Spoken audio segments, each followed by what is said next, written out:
remember, the wilderness is a safe place for David.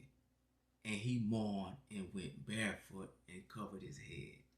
And the other men that followed him, they covered their head as well and went into the wilderness. So one of David's friend, Hushai, so David told Hushai, no, you go back, bro. And whatever you hear, tell it to the priest. So when Hushai went back, he saw Absalom. And he said, long live the king. He gave him his praise. And Absalom like, no, you're a friend of my dad, David. Are you coming to me, as a friend of his? Is this some kind of joke? And so Hushai said, no, I serve for your dad. But when my thing is, I'm going to serve whoever the people appoint as king. We serve the king no matter who he is. And you're the king, and so I'll serve you just like I served your dad. And so Absalom said, he told him about the counsel of Ahithophel, saying he wanted to go up and kill David himself.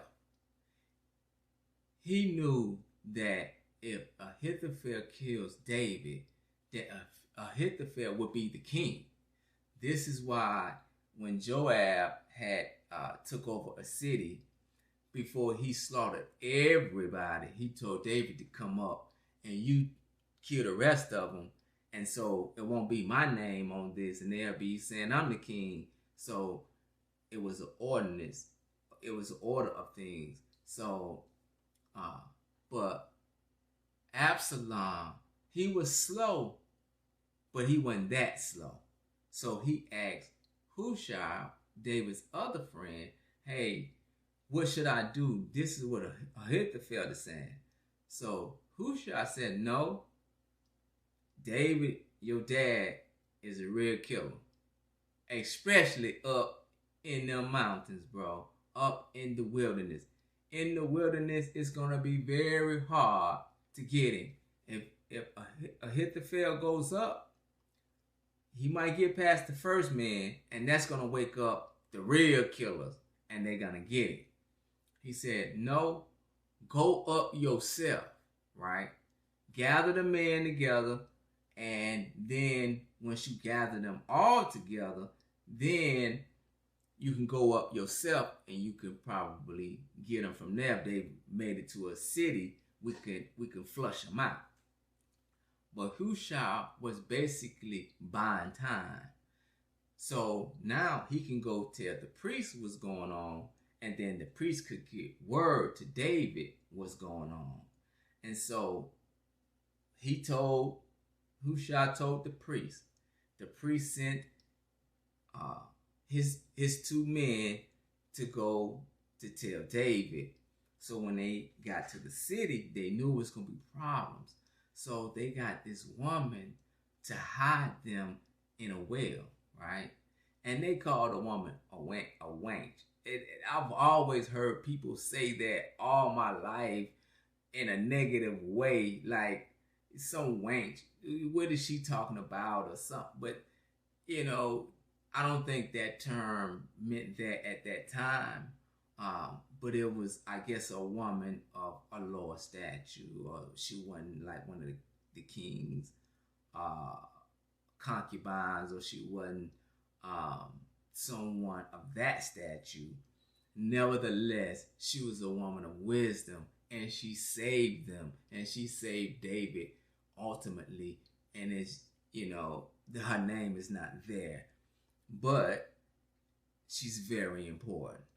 So I just wanted to point that out. And there were many women that were very important that saved a lot of these men along the way. So they got the word to David, right? Absalom is pursuing David in this wilderness. You don't know nothing about these caves. You don't know nothing about none of this, bro. This is not like with your grandfather in a palace. Like, when you come up in this wilderness, it's a disadvantage, right? through the years, it's been a disadvantage for everybody that tried to get your dad in this area. But Hushai knows that.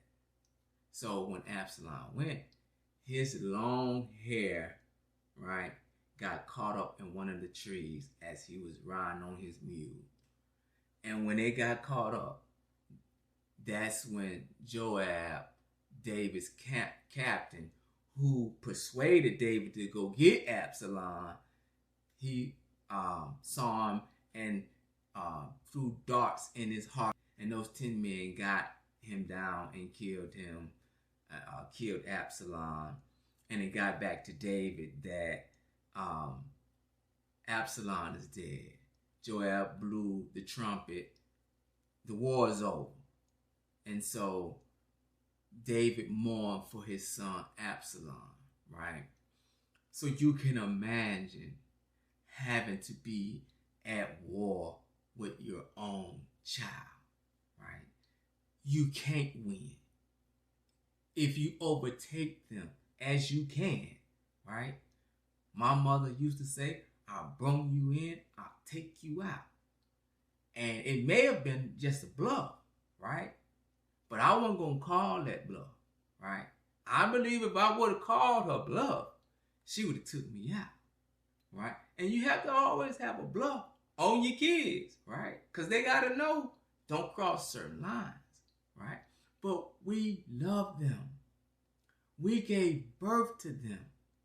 Even through being a father, that's still your seed. That's still giving birth because you had to fertilize the egg.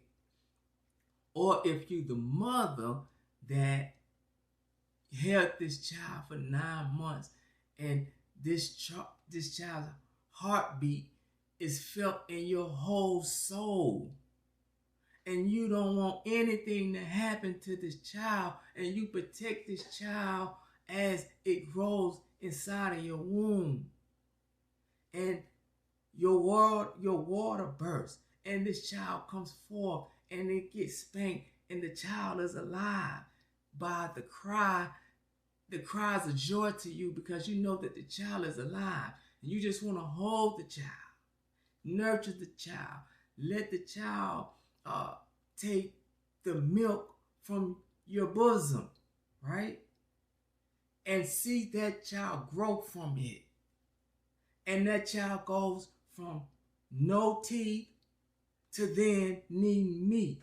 Then from not walking to walking. From not talking to talking. To running, right? To know them themselves. And now as the child grows, some resentment comes from somewhere, some decision that you made that, in David's case, when Absalom knew that his dad heard that Ammon had raped Tamar, in his mind, do something about it. Now, he should be killed. 2 years went by, nothing has happened to him. Not only do I hate Ammon, but I have resentment for my dad for not making a decision that I think he should make. And David not even seeing the resentment. Because sometimes we don't make the right decisions at the right time according to our kids. But you haven't been here longer than us. And you don't know why we make the decisions we make. And you don't know why there's a hesitation sometimes. But you're going to take it on yourself to have resentment. But wait till you have kids and see the decisions you make about your own kids. And see if those decisions are right or wrong.